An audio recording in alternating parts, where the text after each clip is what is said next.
how you doing? Tino here. Hey, let me ask you a question. You guys ever have like a favorite candy bar or candy when you were a kid? I know I did. Okay, so on the count of 3, let's all say our favorite childhood candy. You guys ready? 1, 2, 3. Now laters. Boy, I used to love now laters. Now laters, lemon drops, lemon heads, and hot tamales. These are my top best, my favorite candies. And then later on I moved on to licorice. But for the most part, even now, I still love now laters. Apple, pineapple, and grape. They gotta be my favorite. Okay, now, when I was growing up, I had a lot of friends, and today I want to share a story with you about one particular friend that I had. His name is Frank. We used to call him Ghost. Now, the reason why we used to call him Ghost is because, you know, Frank would just all of a sudden just disappear. It's we'd be at the park, we'd be playing baseball or football or something, and all of a sudden, Frank would be nowhere to be found, right? Like, where'd Frank go? Oh, he did a ghost, he's gone, you know. But he wouldn't say anything to anybody, he'd just leave, right? So, we just start calling him Ghost. Okay, now, Ghost, he and I, we went all through elementary school together. As a matter of fact, we were in kindergarten together. And when he was in 6th grade, he was obsessed with trying to make money, right? So what he used to do is, on our way to school, he would go by 7-Eleven. They opened at 7 o'clock in the morning back then. And he'd buy like a handful of stuff, like he'd get the lemon heads, jawbreakers, candy bars, the almond joys, Reese's, and stuff like that, depending on the season, right? And put them in his backpack and take them to school. And he would sell them to the kids at school for 10 cents more than the marked price, right? So he was making a little money, and he started doing that the whole 6th grade year, right? We went to junior high school that summer vacation. He had this plan, right? He said, look, why don't we ask people in the neighborhood if they want their lawns mowed? We can walk them down the street with our lawnmower and our edger, some rakes and what have you, some plastic bags, and just, you know, ask people if they want us to mow their lawns, and we can do that and charge like $5 a lawn, right? I was like, that's cool. Okay, yeah, we can do that. So he and I, we got together. We got a lawnmower and edger that we borrowed from our parents. We had rakes, brooms, and what have you, and we just walk up and down the neighborhood and just ask people if they want us to mow their lawns, right? We made some pretty good money too that summer vacation, right? We go into the 7th grade, and it continued. We did the part-time job things. We did like car washes on the weekend. Ghost was still selling his candy at school and what have you, right? And then as we were getting ready to become freshmen in high school, right? He, Ghost, he received some marijuana seeds from his uncle or cousin or somebody. I forgot where he got them from. But he got some seeds, right? So one day by himself, he went up to these hills that are like not too far away from the house, walking distance, right? Didn't take too long to get there. And it was just abandoned, it was just this really, really huge abandoned area, right? And you occasionally see some people with dirt bikes that go up there and ride, you know, the little courses that they made up there and what have you. And but for the most part, it was just, you know, secluded. There was nobody there. So what Ghost did was he cordoned off this little area, right?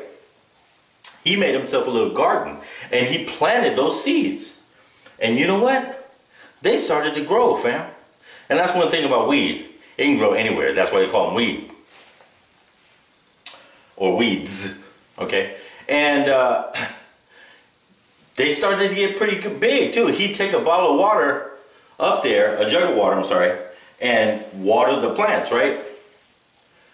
And it came down to time for him to harvest them, right? So he goes up there, cuts them down, puts them in a hefty bag, brings them back to the house, separates the branches and the seeds and the leaves, and he puts the leaves up in the attic and lets them dry out.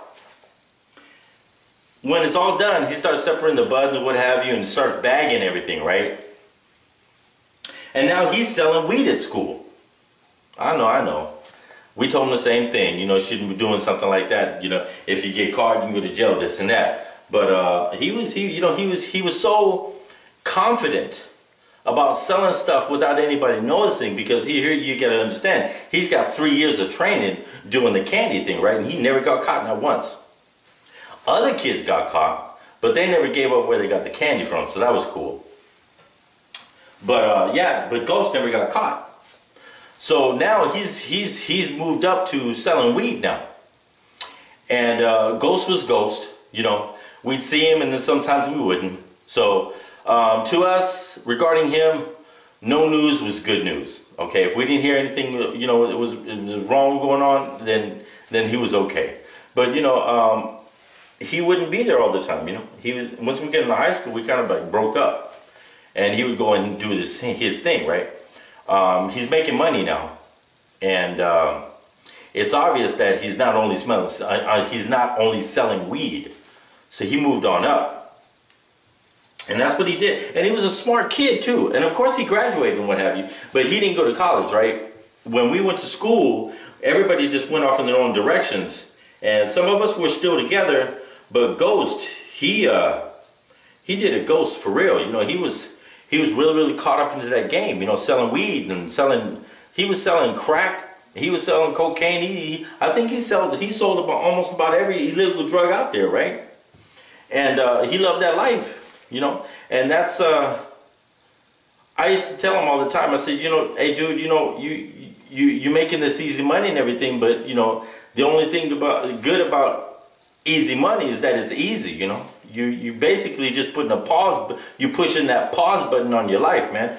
You need to stop that and, you know, get serious about your life and start doing stuff, you know. So, you know, get more serious about your future. He meets this girl, she gets pregnant, and now he has a kid. Long story short, he didn't work. He didn't. He was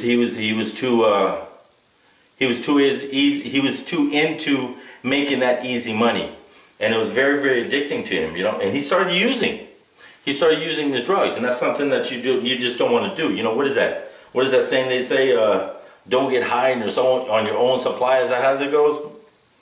But yeah, so that's what Ghost started doing. You know, he started using his own stuff, and that messed him up.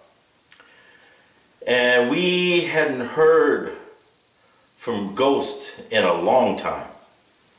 And like I said, you know, with him, no news is basically just good news. You know, we heard that he moved from LA to Colorado with his girl and their child. I thought they were going up there to you know, start a new life, and that was good, you know, get him out of the environment that he was in.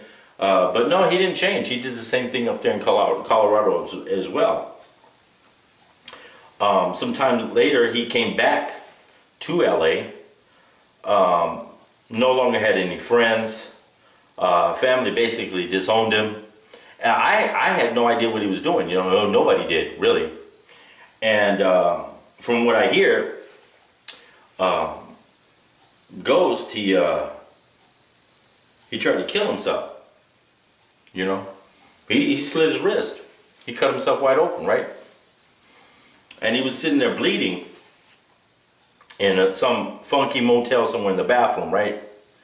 And it dawned on him. He said, you know, somebody's going to come in here and find me dead. A loser. Nothing to show for what I've done in my life. What I could have done. And I don't want to go out that way. So he reaches up and he grabs a towel tries to stop the bleeding. He goes out in the hallway, finds someone and asks them, you know, to call the ambulance. They got him some help, not only for the gashes in his wrist, but they got him some help to help him get back on his feet, you know. I'm proud to say that Ghost is a registered nurse at the moment. He's taking care of, he's in charge of taking care of elderly people at a care home for the elderly.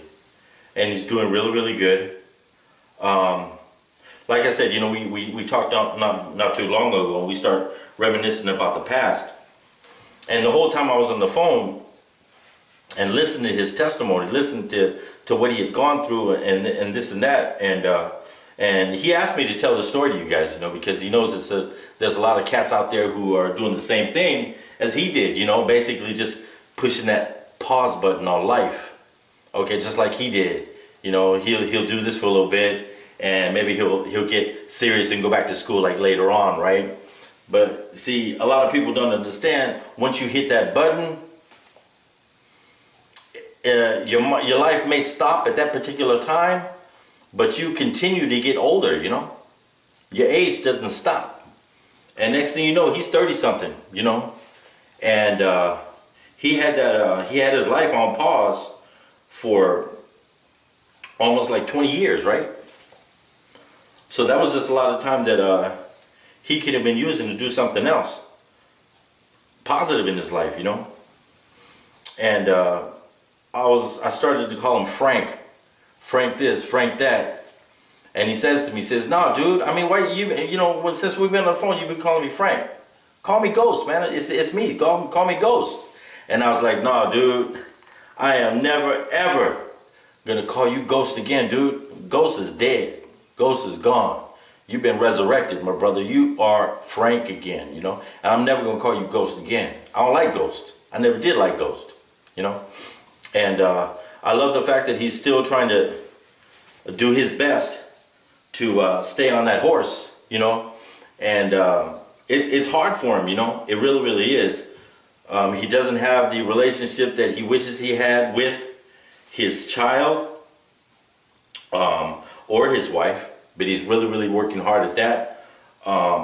His life is 100% better than it was before.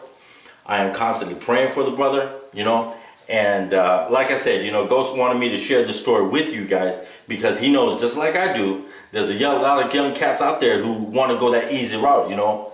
Easy is best for them, they think, you know. You can do this, make some easy money, and you think you have everything planned out. Nah, it doesn't work out that way, you know, because once you push that pause button, you don't realize that you continue to get older. And the more years that go by, the less opportunities you have to do good in this life, you know. So, I'm sorry to bring the heavy again, but that's what I do over here, you know, that's what I do. And I'll see you guys in the comment section. And think about what I'm saying, you know. There's nothing good about easy. The only thing good about easy is that it's easy, you know. And once you push that pause button, it's kind of hard to push play again, you know. But anyway, just ponder on that for a minute. I'll see you guys in the comment section, okay? I love you. Peace.